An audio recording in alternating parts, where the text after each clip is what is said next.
Freelancing शुरू करने का सोच रहे हैं लेकिन महंगे औजार नहीं हैं। तो क्या हो अगर ये कहा जाए कि हाथ में जो फ़ोन है वही पूरा बिजनेस खड़ा कर सकता है? चलिए आज देखते हैं कि रोज़मर्रा के इन्हीं टूल्स को आमदनी का जरिया कैसे बनाया जा सकता है। देखिए, अगर एक मोबाइल फ़ोन है तो उसमें गूगल और व्हाट्सएप तो होगा ही। ये तो वो 3 आम सी चीज़ें हैं जो हम रोज़ इस्तेमाल करते हैं। लेकिन आज हम देखेंगे कि इन्हीं के अंदर एक पूरा का पूरा बिज़नेस मॉडल कैसे छुपा हुआ है। हाँ, ये एक बहुत बड़ा सवाल है। अगर टूल सबके पास हैं, तो फिर कामयाबी सिर्फ कुछ लोगों को ही क्यों मिलती है? अक्सर होता यह है कि काम की समझ भी होती है, उसे करने की सलाहियत भी होती है, लेकिन काम को सही तरतीब से करना नहीं आता और इस वजह से कोई प्रोग्रेस नहीं हो पाती। तो असल मसला है ये।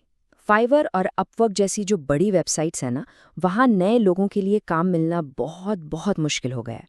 क्यों? क्योंकि वहाँ मुकाबला हद से ज़्यादा है। जब हर कोई एक ही जगह पर कोशिश कर रहा हो तो अलग से नुमायां होना तकरीबन नामुमकिन हो जाता है। तो इस आलमी भीड़ का हल क्या है? हल हैरानकुन तौर पर बहुत सादा है। आलमी मुकाबले को छोड़कर अपने इर्द गिर्द अपने ही शहर में मौजूद मौके पर तवज्जो दी जाए। यही वो हिकमत अमली है जहां एक फ़ोन एक ताकतवर कारोबारी आले में बदल जाता है। ठीक है, अब इस नुक्ते को समझते हैं। ऑनलाइन भीड़ को भूल जाएं, अपने महल्ले, अपनी सोसाइटी और अपने शहर के बाजारों को देखें। यहाँ ऐसे हज़ारों कारोबार हैं जिन्हें मदद की ज़रूरत है, और सबसे अहम बात, यहाँ मुकाबला न होने के बराबर है। तो पहला कदम है एक काबिल फ़रोख्त हुनर सीखना, और अच्छी खबर यह है कि इसके लिए किसी महंगे कोर्स की ज़रूरत नहीं है। हम गूगल जेमिनी का इस्तेमाल करेंगे, जो गूगल का एक मुफ्त AI टूल है, और ये हमें सेकंडों में प्रोफेशनल डिज़ाइन बनाने में मदद दे सकता है। और इस टूल की सबसे बेहतरीन बात यह है कि इसे इस्तेमाल करना नाकाबिल यकीन हद तक आसान है। किसी पेचीदा कोडिंग या टेक्निकल ज़बान की ज़रूरत नहीं, बस वैसे ही लिखना है जैसे किसी दोस्त से व्हाट्सएप पर बात कर रहे हो, चाहे उर्दू में हो या अंग्रेज़ी में। जेमिनी से तस्वीर बनवाने का अमल बहुत आसान है। पहला कदम अपना आइडिया सादा अल्फाज में लिखना है। दूसरा, क्रिएट इमेज का फीचर एक्टिवेट करना है। तीसरा और सबसे अहम कदम, खासतौर पर उर्दू के लिए, ये है कि फास्ट मोड को थिंकिंग मोड में बदल दें ताकि लिखाई में गलतियां ना हों। और चौथा, बस तस्वीर बनाएं और इसे सेव कर लें। अब इस हुनर का हकीकी दुनिया में इस्तेमाल देखें। रियल एस्टेट का कारोबार एक बेहतरीन मिसाल है। एजेंटों को हर नई प्रॉपर्टी बेचने के लिए पोस्टर्स और बैनर्स की ज़रूरत होती है। ये एक बहुत बड़ी लोकल मार्केट है जो इस हुनर से फ़ायदा उठा सकती है। अच्छा, AI हमें एक बेहतरीन शुरुआत तो दे देता है, लेकिन एक मुकम्मल प्रोफेशनल डिज़ाइन के लिए हमें इसमें कुछ इंसानी टच शामिल करना पड़ता है, और इसके लिए कैनवा से बेहतर कोई टूल नहीं। ये एक बेहतरीन मुफ्त टूल है, ख़ास तौर पर अपनी सलाहियतों को निखारने और प्रैक्टिस करने के लिए। ये समझना ज़रूरी है कि AI हमारा असिस्टेंट है, हमारा मुतबादिल नहीं। ये एक बेहतरीन आइडिया देता है, लेकिन असली जादू कैनवा में होता है।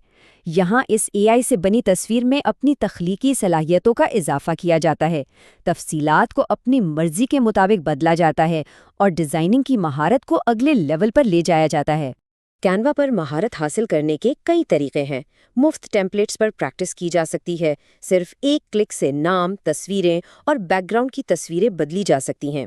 जो इमेजेस जेमिनी में बनाई गई थीं, उन्हें कैनवा में इंपोर्ट करके मज़ीद बेहतर बनाया जा सकता है। मकसद यह है कि इतनी मशक की जाए कि अपने काम पर मुकम्मल एतमाद हो जाए। अब जब हुनर सीख लिया है और इस पर प्रैक्टिस भी कर ली है, तो सबसे अहम मरहला आता है उस हुनर को बेचना और क्लाइंट्स हासिल करना। ये स्लाइड दोनों तरीकों का फ़र्क साफ साफ दिखाती है। ऑनलाइन मार्केटप्लेसेस पर सख्त मुकाबला है और कीमतें कम से कम रखने का दबाव होता है। इसके बरक्स मुकामी मार्केट में मुकाबला कम है, क्लाइंट के साथ आमने सामने बैठकर एतमाद कायम किया जा सकता है और काम की क्वालिटी की बुनियाद पर अच्छी कीमत मिल सकती है। तो ये मकामी क्लाइंट्स आखिर हैं कौन? ज़रा एक लम्हे के लिए अपने इर्द गिर्द नज़र दौड़ाएं। इलाके का रेस्टोरेंट, बच्चों का स्कूल, प्रॉपर्टी डीलर का दफ्तर और मोहल्ले की छोटी दुकानें, इन सबको अपने कारोबार के लिए डिज़ाइनिंग की ज़रूरत पड़ती है। ये सब मुमकिना क्लाइंट्स हैं। क्लाइंट हासिल करने का मंसूबा बहुत सीधा है। पहला कदम, अपने बेहतरीन काम के कुछ नमूने यानी सैंपल्स तैयार करना। दूसरा, उन सैंपल्स को लेकर किसी मकामी कारोबार के पास जाना। तीसरा, उन्हें अपना काम दिखाना और ये बताना कि उनके लिए क्या क्या किया जा सकता है। और चौथा, अगर सैंपल्स में दम हुआ تو اپنا پہلا پروجیکٹ وہیں جیتا جا سکتا ہے۔ تو اب ہم نے ہنر سیکھنے سے لے کر مقامی کلائنٹ حاصل کرنے تک کا پورا عمل سمجھ لیا ہے۔ آئیے ان تمام نکات کو جوڑ کر دیکھتے ہیں کہ کامیابی کا یہ راستہ عملی طور پر کیسا نظر آتا ہے۔ یہ بات سب سے اہم ہے۔ آخر میں سب کچھ کام کے معیار پر منحصر ہے۔ اگر پورٹ فولیو متاثر کن ہے تو کلائنٹ کو قائل کرنا بہت آسان ہو جاتا ہے۔ بہترین کوالٹی ہی کامیابی کی کنجی ہے۔ یہ ہے مکمل ورک فلو، بہت سادہ اور مؤثر۔ گوگل جیمنائی سے آئیڈیا کو ویژول میں بدلنا، کینوا میں اسے بہتر بنانا اور آخر میں واٹس ایپ کے ذریعے کلائنٹ کو آسانی سے ڈیلیور کر دینا۔ اور آخر میں ایک اہم مشورہ یاد رکھیں، مقصد صرف ایک پروجیکٹ حاصل کرنا نہیں ہے۔ اگر کام بہترین ہے اور سروس شاندار ہے تو ایک چھوٹا سا پروجیکٹ بھی ایک طویل مدتی کاروباری تعلقات کا آغاز بن سکتا ہے جو مہینوں تک کام دیتا رہے گا۔ تو اب سوچنے کی بات یہ ہے کہ اس تمام معلومات کی روشنی میں پہلا قدم کیا ہوگا؟ اپنے ارد گرد وہ کون سا کاروبار ہے جسے اچھے ڈیزائن کی ضرورت ہے اور جس سے رابطہ کیا جا سکتا ہے؟